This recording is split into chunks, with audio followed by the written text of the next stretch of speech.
Ngayon, ang ating umunang ipaglilingkod, mga kapatid, ay itong tanong ni Brother Jovan Patrolya Saballa. Tanong po kapatid, lahat po ba ng kautusan ay dapat sundin sa panahon natin ngayon?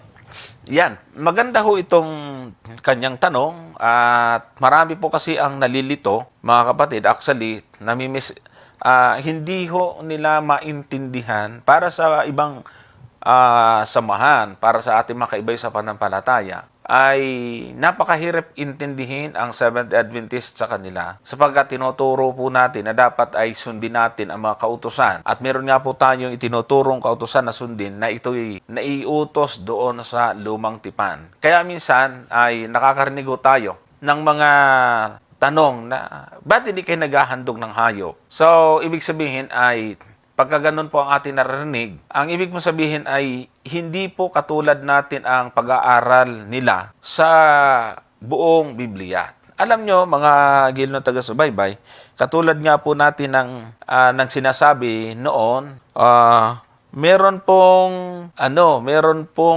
nagtanong sa atin kung bakit may tinatawag pong Old and New Testament. Ito po kasi ang naging dahilan, mga kapatid, ito po kasi ang naging dahilan kaya parang nagkaroon po ng boundary yung tinatawag nating Old Testament sa New Testament. Kaya mayroon po mga ganitong bumabangon na mga katanungan sapagkat nailagay na mindset po ang mga tao. Ito si Brother Jovan ay isang Iglesia ni Cristo, subalit ang puso nito ay nasa Seventh-day Adventist na. Kung malapit lang ho ito, ay napuntahan na po namin ito. Yung kanyang tanong ay honest question. No? So, doon po tayo ngayon, mga kapatid, dahil nga sa iba't ibang denomination, ay na-mindset sila, nakasakisip nila, Old Testament, hindi tayo sakop niyan. New Testament tayo, ganon. Pero, ang nakakatuwa naman, ay ito pong mga nagsasabi na, itong aking sagot ay general ho ito, hindi lang ito kay Brother Juan. Ay yung pong mga nagsasabi na, wala na tayo sa Old Testament, ang totoo, ay gumagamit sila ng Old Testament. So, isa pong katunayan ng aral na inconsistent, mga kapatid. Ngayon, meron po akong gustong i-share po sa inyo na bakit ho ba dumating yung time na nagkaroon ng parang description o boundary o pagkakaiba yung Old Testament sa New Testament. Merong bilang ng mga tipan po kasi sa Old Testament, sa lumang tipan. Pag meron kayong Bible software, pag meron po kayong kahit na sa Android at meron kayong Tagalog Bible, i-search lang po ninyo ang tipan, ay napakarami po ang lalabas, no? Yung word na tipan sa Tagalog Bible, kung isi-search po ninyo ito ay meron pong 301 words mula sa Old and New Testament. At karamihan po dito ay sa Old Testament. Unang talata na nabanggit ho yung tipan ay nasa Genesis chapter 6 verse 18. Ayan. So, ang sumunod, Genesis chapter 9 verse 9, verse 11, verse 12, verse 13, verse 15, verse 16, ang chapter 9, verse 17, at pagdating sa ang dami pong klase ng tipan. Ngayon, mga kapatid, kung bakit naisipan ng isang tao na maglagay ng terminong Old Testament at New Testament ay dahil nga po sa buong Biblia, no? Yung salitang pangtipan ay merong unang tipanan na ginawa noong araw. Kaya nagkaroon po ng konklusyon na yun po ay ulumang tipan. Ayan. Ito pong tipan, ang ibig pong sabihin ng tipan ay agreement or kasunduan. Ito ay pakikipagkasundo ng tao sa Diyos. At may talata po na hindi naman kasunduan kundi pangako ng Diyos, tinatawag din po itong tipan. Katulad po nitong nasa Genesis chapter 6 verse 18. Ang sabi po dyan, sa talatang yan, mga kapatid, 6 verse 18 ng Genesis, ang pagkakabanggit po dyan ay datapwat pagtitibayin ko ang aking tipan sa iyo at ikaw ay lululan sa sasakyan.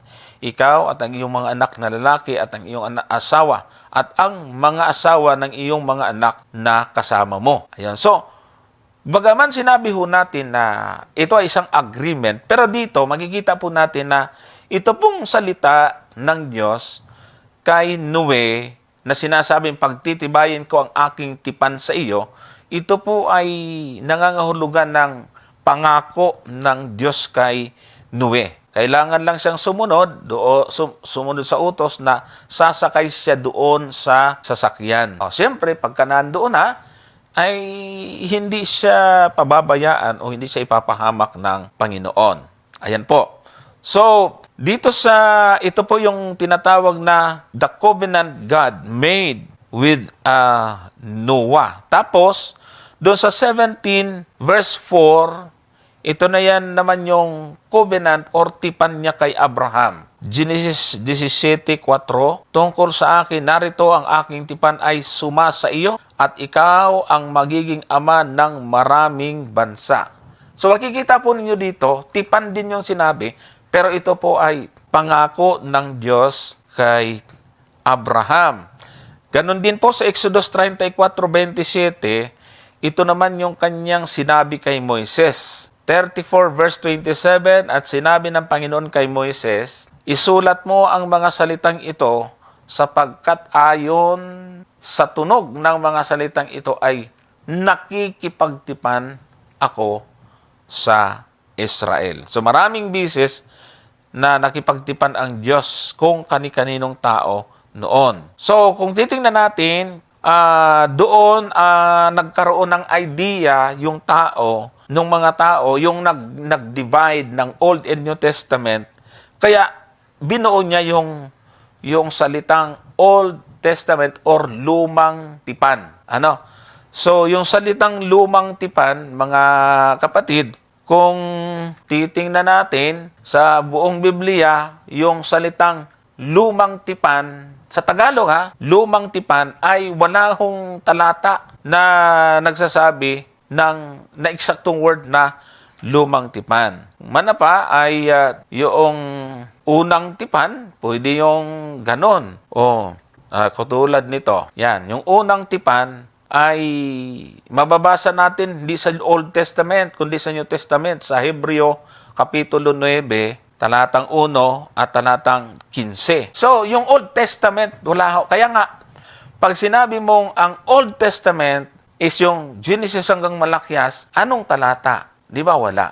O bakit ko ngayon pinapaliwanag ito? Kasi nga, doon po tayo nagkakaroon ng isipan na may description, may pagkakaiba, at magkahiwalay ang Old and New Testament. So, titingnan natin ngayon, mga kapatid, kung sinong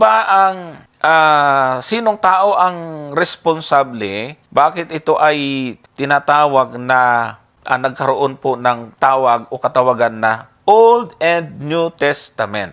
Ito po, nilagay ko na rin dito, mga kapatid, yung link. Ayan, ito po. The first recorded time this kind of designation was by Melito of Sardes in the late 2nd century, recorded in Eusebius' Ecclesiastical History. Ibig sabihin, ito pong ginawa ni Melito of Sardes, ito po ay late 2nd century, ay nakatala din sa Eusebius' Ecclesiastical History.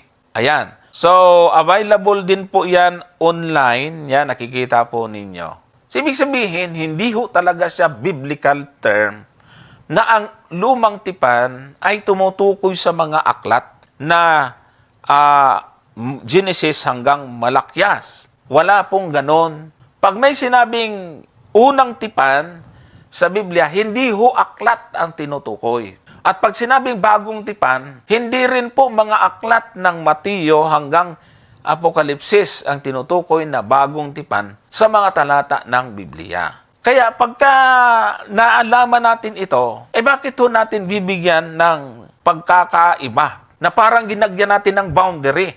Na pagdating ng Malakyas, lahat ng utos noon, lipas na, hindi tayo sakop ngayon. Actually, wala hong ganun, mga kapatid.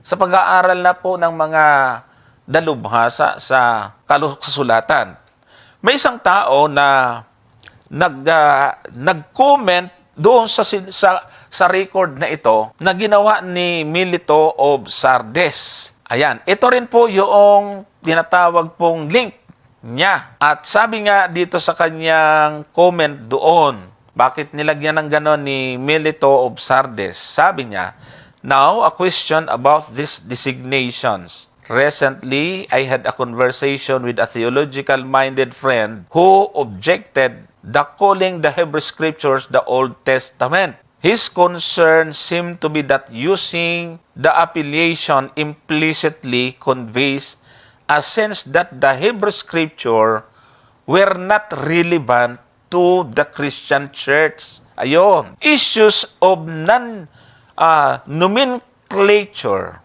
are by no means irrelevant, but instead communicate our most basic assumptions about a given reality. Ano daw po ang ibig sabihin? No? Mayroon isang tao na nakapansin. Kaya nga sabi riyan, ay ito, mayroong isang kumausap doon sa isang theologian na ito ay tumututol doon sa pagtatawag doon sa Hebrew Scripture na tinawag itong Old Testament. At ang sabi niyan, kung ating ipaparaphrase, nag-aalala siya o nababahali siya sapagkat para bagang ang paggamit ng pangalang Old Testament ay nagbibigay ng idea na ang Hebrew Scripture ay walang kaugnayan sa iglesia ng mga Kristiyano. So sabi diyan, no, nakikita nyo, his concern seemed to be that using the appellation implicitly conveys a sense that the Hebrew Scripture were not relevant to the Christian church. So, parang ito yung isang pinag-aalala nila na dahil tinawag mo siyang Old Testament, nagdadala sa isang isipan ng tao, wala na siyang halaga na sa atin ngayon. At yun na nga po talaga ang nangyari, mga kapatid. Kaya yung sinasabi po dyan, itong theologically minded na tao ay, sabi nga, objected to calling the Hebrew Scripture the Old Testament. Parang hindi po siya sang-ayon na tawagin itong Old Testament. Nag-aalala siya. Kaya nga, talagang nangyari ngayon. At ang nakakalungkot nito, lahat halos ng mga protestante, kahit ng mga Catholic, ay ganun na nga ang mindset nila. Na yung old scripture, walang kinalaman sa atin ngayon. So, nakita nyo na, at ganun po ang naging problema dito, mga kapatid. So, bakit natin binabanggit ito? Kasi wala po talaga dapat boundary yan. Bagaman, sa history, nagkaroon ng tinatawag na intertestamental period. Yung intertestamental period na yan ay sa gitna po yan ng tinatawag natin ngayon na Old Testament at New Testament. Pero hindi nangangahulugan na yung terminong intertestamental period, ibig sabihin ay hindi po yun nangangahulugan na hinati o boundary ng dalawang kasulatan. So in short, mga kapatid, ay hindi po natin dapat ilagay sa isip natin na yung Old Testament wala tayong kinalaman. Gawa lang ho ng tao yan ni Milito of Sardes. Kung panghawakan nyo yan, hindi ho kayo Christian, kundi mga tagasunod kayo ni Milito. Militorian. Ganun ang mangyayari po, mga kapatid. So ngayon, balikan natin yung tanong, lahat ho ba? Ito yung tanong, Brother Gomer, kung hindi mo narinig kanina, lahat ba ng utos noon dapat sundin ngayon? Na-establish na ho natin na wala pong discrepancy, wala pong pagkakaiba po dyan. Ang pag-aaral natin ngayon, kung lahat ba doon ay susundin, ay hindi po lahat kasi meron pong tinatawag pong utos na pansamantala, mayroong itinuturong katuparan. Pag dumating yung katuparan niya, matatapos yon. At yan naman ay napakadaling matuklasan sapagkat mga talata sa Biblia ang nagbigay sa atin ng idea kung ano yung kautusan na may katapusan. At katulad po halimbawa ng mababasa natin sa Kolosas 2:14, sabi po dito, Kolosas 2:14, basahin natin, mga kapatid, na pinawi ang usapang nasusulat sa mga palatuntunan laban sa atin, na hindi naaayon sa atin at ito'y kanyang inalis na ipinako sa cross. Makikita po ninyo rito na meron ikang nasusulat sa palatuntunan na laban sa atin, sabi ni Apostol Pablo. Hindi naaayon sa atin. Tapos, inalis ito, ipinako sa cross. Dapat, dito, pag nabasa ho natin ito, aalamin natin, ano yun? Kasi ang ginawa ho ng iba, hindi po nila inaral, pinag-aralan, hindi nila inalam. Inubos na lahat, wala nang natira tuloy. O, di ba? Dapat aalamin natin yan kasi hindi naman nagkulang si Apostol Pablo sa pagpapahiwatig sa kung ano yun. Nagbigay siya ng idea. Ito yung tinatawag nating context. Bago ko puntahan yung context, pakilagay nga dyan sa magandang balita, Biblia, itong talatang ito. Sabi dyan, walang bisa ang lahat ng naisulat na alituntunin laban sa atin, pati ang mga pananagutang kaugnay nito. Pinawi niya ang lahat na ito nang ipako siya sa cross. Ayan.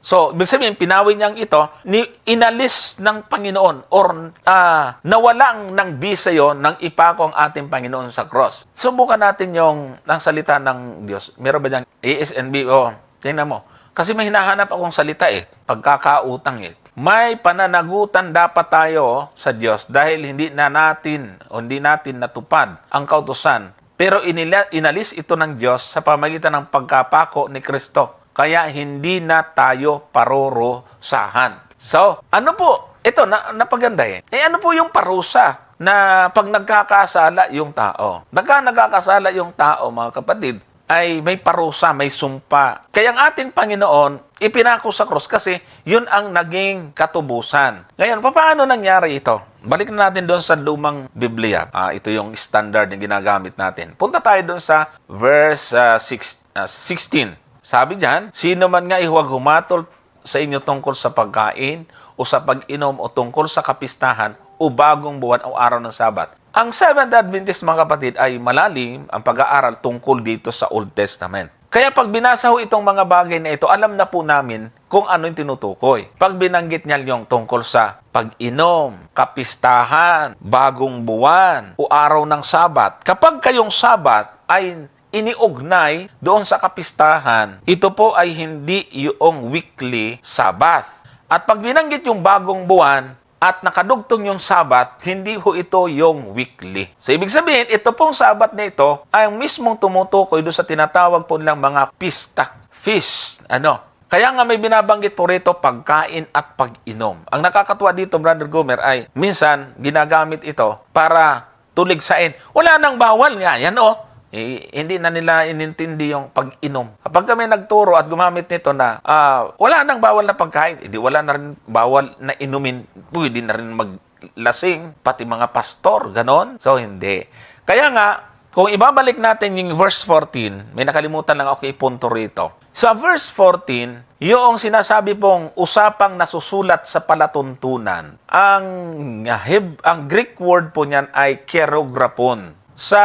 Hinahanap ko yung salin na listahan ng pagkakautang.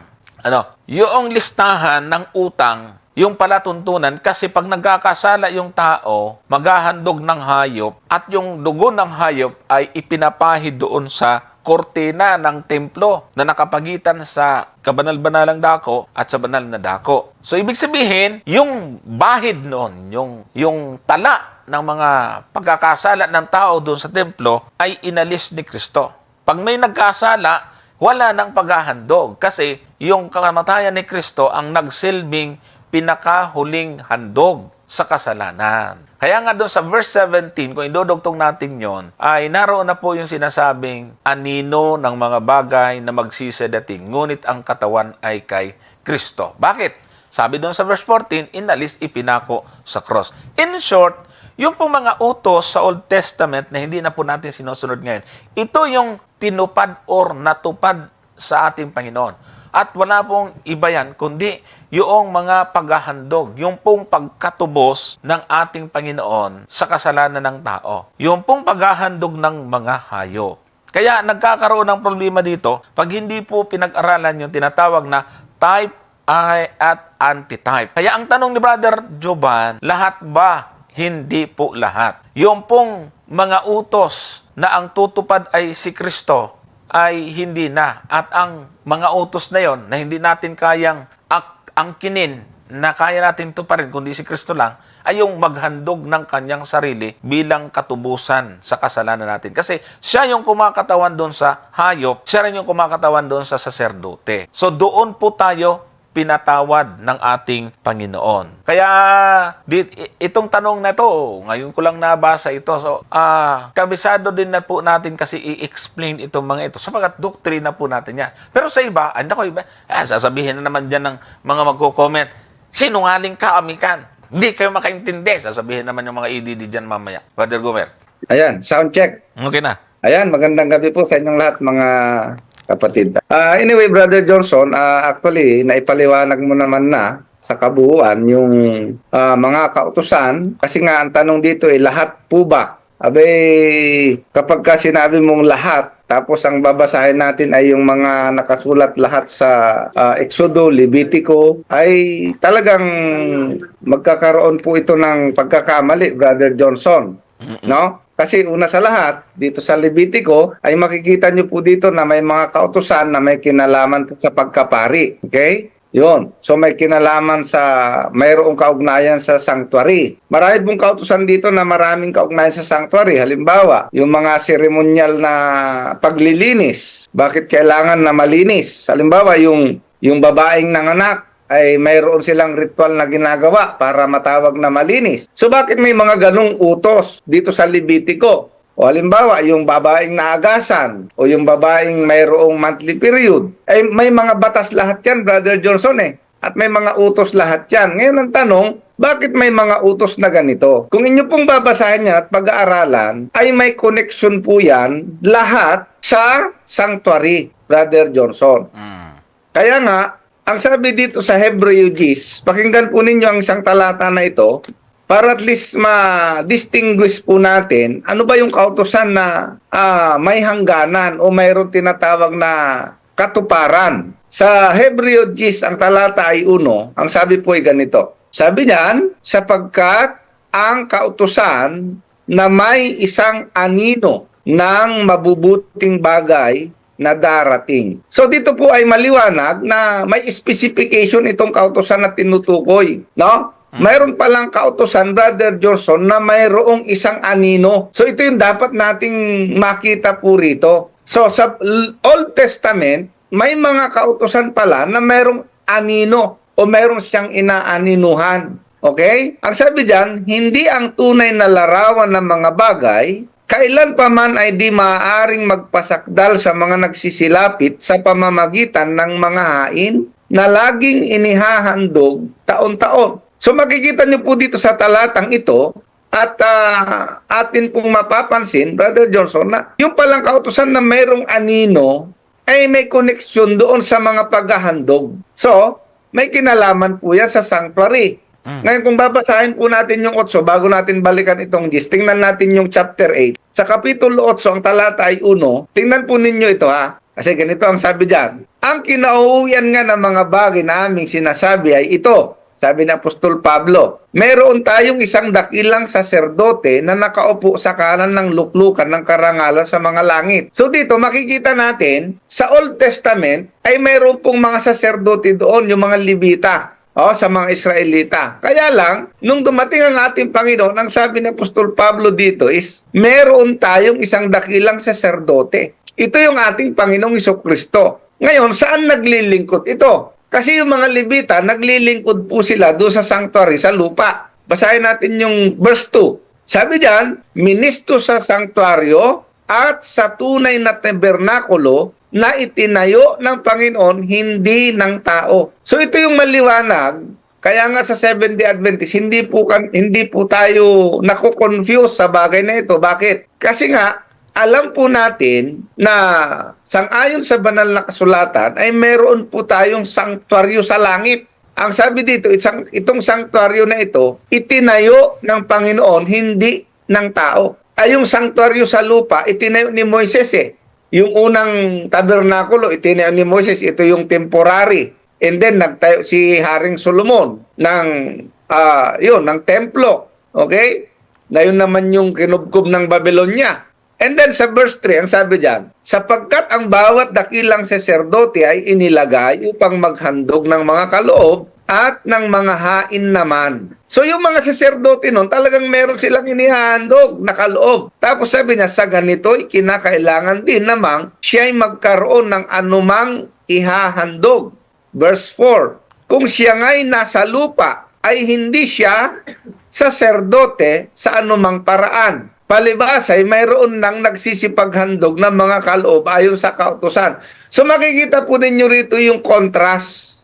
Ang sinasabi dito, kung ang ating Panginoon ay dito sa lupa, hindi siya pwede dito na maging saserdote. Bakit? Kasi mayroon na pong saserdote dito, yung mga Levita nga eh. Kaya lang ang ating Panginoon nga, yun yung saserdote sa langit. Verse 5, na naglilingkod sa anyo at anino ng mga bagay sa kalangitan. Gaya naman ni Moises na pinagsabihan ng Diyos nang malapit nang gawin niya ang tabernakulo, sapagkat sinabi sa kanya, ingatan mo na iyong gawin ang lahat ng mga bagay ayon sa anyong ipinakita sa iyo sa bundok. So maliwanag po dito, mayroong sanktuaryo sa lupa at mayroong sanktuaryo sa langit. Doon sa sanktuaryo sa lupa, mayroon pong mga ginagawang paghahandog.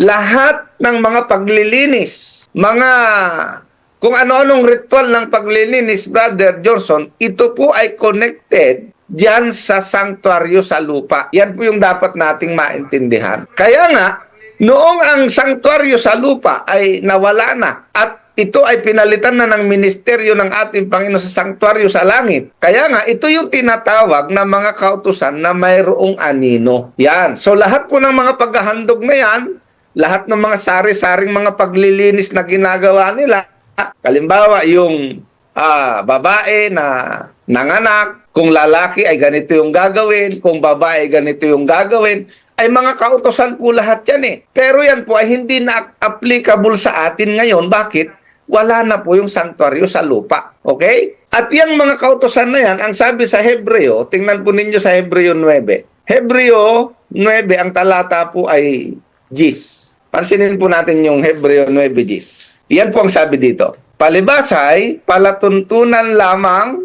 na ukol sa laman na iniatang hanggang sa panahon ng pagbabago.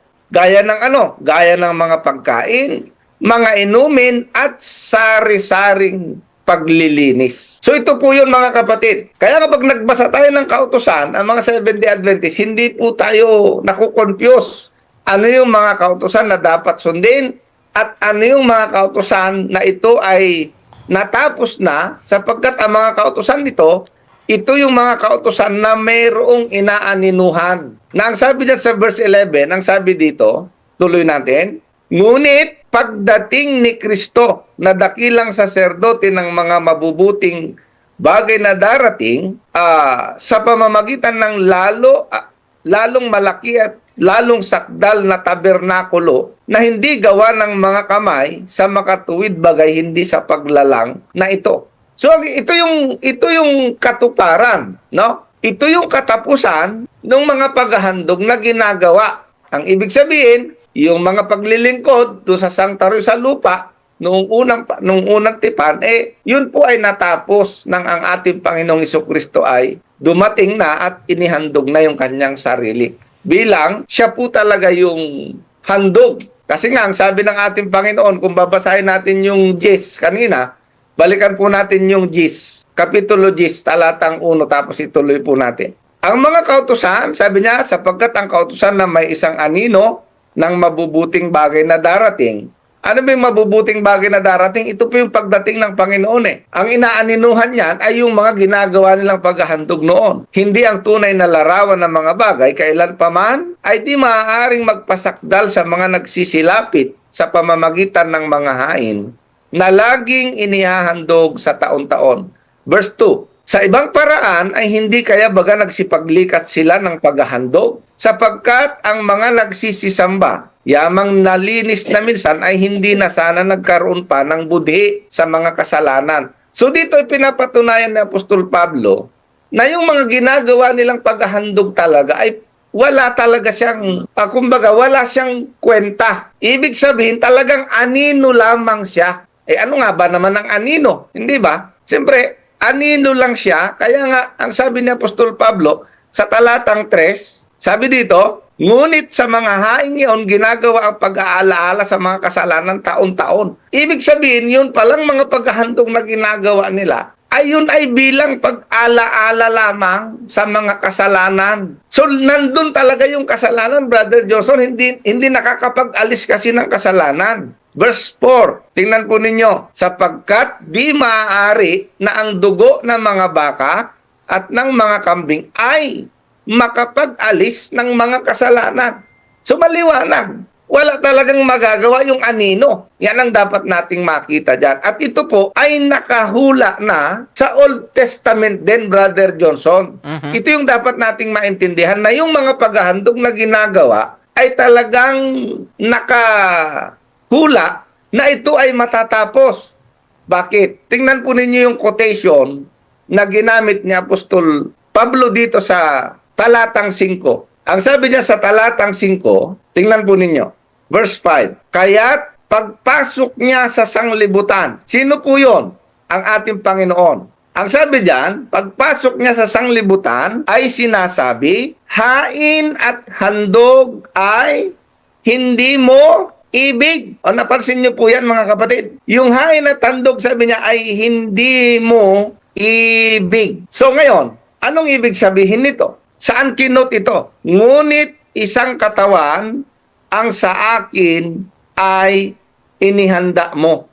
Yan po ang sabi dyan. Pag binalikan niyo po yung quotation na yan, yung hain at handog ay hindi mo ibig, yan po ay inihula sa awit, mga kapatid. So ang ibig sabihin, doon pa lang sa awit, alam na ng Diyos na ito, yung mga paghahandog na ito, talagang matatapos sa pagdating ng ating Panginoon. Ituloy natin sa 6. Sabi dyan, sa mga handog na susunugin at mga haing patungkol sa kasalanan ay hindi ka nalugod. Verse 7. Kaya nang magkagayoy sinabi ko, narito, ako'y pumaparito. Sa balumbon ng aklat ay nasusulat tungkol sa akin upang gawin, O Diyos, ang iyong kalooban. Ang sabi dito, narito, ako'y pumaparito. Sa balumbon ng aklat ay nasusulat tungkol sa akin. Ang ibig sabihin pala talaga, yung pagdating ng ating Panginoon, Brother Johnson, nakahula pala talaga yon. At mayroon talaga siyang tutuparin. Tingnan po ninyo kung saan kinot yan ng sumulat ng aklat ng Hebreo. Yan po ay nasa awit 40. Basahin po natin yung verse 6. Awit, kapitulo 40, ang talata po ay 6. Pansinin nyo, dito po galing mismo yan. Sabi dyan, tingnan po ninyo hain at handog ay hindi mo kinaluguran. Nakita po ninyo mga kapatid, dito pa lang sa lumang tipan, nakasulat na, Brother Johnson, na yung mga hain at handog talaga, wala talagang wala talaga siyang, kumbaga, anino lamang talaga siya. Okay? Ang aking pakinig ay iyong binuksan, handog na susunugin, at handog tungkol sa kasalanan ay hindi mo hiningi. Nakita nyo ito? Lumang tipan pa lang ito kung saan ang mga nagkakasala ay naghahandog. Pero sabi dito ng talatang ito, hain at handog hindi mo ibig. And then sa verse 7, ano sabi diyan? Nang magkagayoy sinabi ko, ito na, narito, dumating ako. So, ito yung katuparan ng gagawin ng ating Panginoon. Sa balumbon ng aklat ay nakasulat tungkol sa akin. Ito na ang hula tungkol sa ating Panginoon na sa kanyang pagdating, lahat ng mga kautusan na may kinalaman sa paghahandog tungkol sa kasalanan o lahat ng kautusan na mayroong kinalaman sa sanktuaryo, matatapos. In verse 8, sabi niyan, aking kinalugurang sundin ang iyong kalooban, O Diyos ko, oo, ang iyong kautusan ay nasa loob ng aking puso. Kapag tiningnan niyo po yan sa Hebreo, yan po mismo ang quotation, yung kinote ni Apostol Pablo dito sa Hebreogis para patunayan na talagang yung mga kautusan tungkol sa mga paghahandog ay talagang matatapos yan sa pagdating ng ating Panginoon. Kaya naman, lahat po ng mga kautusan na yan sa ating pong panahon ngayon ay hindi na po natin yan sinusunod. Maraming salamat, Brother Johnson. Okay. So, kung makikita po ninyo, mga kapatid, meron po ako ditong libro na bilang susog sinulat ni Spyros Zodhiates, na isa pong Doctor of Theology, na nagbigay po siya ng tinatawag na description tungkol doon sa moral law at saka ceremonial law. Yung binabanggit po na natin kanina na mga ceremonial law, na yun po yung mga may inaaninuhan. Ano ho, mga kapatid. At gusto ko pong ipakita mismo yung picture na ito. Pinicturan ko mismo, mga kapatid, doon sa libro. So, bilang additional o susog, patunay na hindi po ito Adventist. Kasi sabi ng iba, gawa-gawa lang daw po natin yung ceremonial law at saka yung moral law. Pero sabi po dito, hindi ko lang nahagip yung page niyan. Alam ko niyan ay 310 doon sa aklat ni Spyros Zodhiates. Sabi diyan, then finally, we have the moral law, which is mainly contained in the 10 Commandments. Now, these were promulgation of general principles affecting all people everywhere. So, yung moral law, ang sabi niya, ito pong moral law ay naglalaman ng 10 mga kautusan. Na ito po ay itinuturing na isang general principle para sa lahat ng mga tao kahit saang lugar. This moral principle still hold, sabi niya, nananatiling. Even we as Christians dare not to worship any but one God. So, but one true Lord and God of Israel and the whole world. Ibig sabihin, itong principle na ito, itong utos nito, applicable nga ito sa lahat ng tao sa kahit saang bansa. Bagaman may mga bansa na maraming Diyos na tinuturing, pero sa ganang atin bilang mga Kristiyano, ito pong 10 utos ang nagsasabi na bawal yon. We are not to make graven images to worship them. We are not to take the name of the Lord in vain. We are to remember the day of the Lord to keep it holy. We are to honor our parents. We are not to kill. Ayan. We are not to commit adultery. We are not to steal. We are not to bear false witness. And we are not to covet. The Lord Jesus never thought us to do anything contrary to this commandment. So makita po ninyo, napakaganda ho nitong aklat na ito. Hindi ko maabot ho, mga kapatid, yung book kung saan ko na ilagay, kung nandito ba sa aking harapan, pero napakaganda po nito, yung sulat ni Spyros Zodhiates. Ngayon, ito po ang sinasabi po natin na meron po talagang moral law na nagpapatuloy. Hindi ho ito yung nawawala. Sa pag-aaral ng malalim, dapat maintindihan ito. Pero sa mga dating wala tayong magawa dyan. Kasi masanay na po tayo sa kanila dahil nga hindi naman tinuro ito ni Brad Eli. Ito nga, hindi nga napag-aralan ito ni Brad Eli. Kaya unawain nyo lang po dyan, mga kapatid, magwawala talaga yan dahil nga hindi naman niya abot ito ng pag-aaral.